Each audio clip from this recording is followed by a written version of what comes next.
Androany zany a dia mankalaza ny journée mondiale du lait na ny andro raisam-pirenena ho an'ny ronono dia anamariana an'izay a dia mametraka fotoan-droko ny sokolé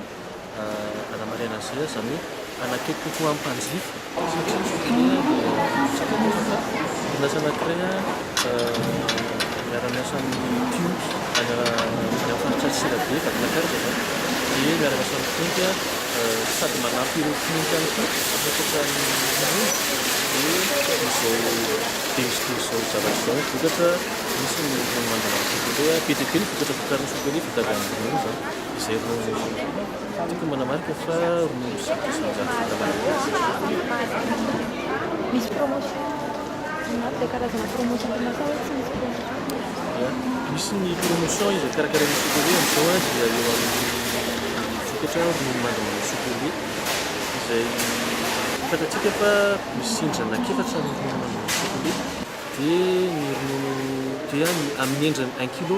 afaka jifaintsika amin'ny vidiny 7500 ariary monja dia na mivarotra izay mahazatra anao dia ny amin'ny endriny 390 gramma afaka jifaintsika amin'ny vidiny 2900 ariary dia na mivarotra rehetra izay mahazatra anao ihany. Mampiavaka ny vokatra sokolé amin'ny vokatra ronono hafa hitantsika eny an-tsena dia ny ronono sokolé zany vita zato isan-jato avy amin'ny ronono ary koa vita zato isan-jato malagasy zany izy io zany hoe araka le fanteneniko teo miara-miasa amin'ny piompy malagasy zay dia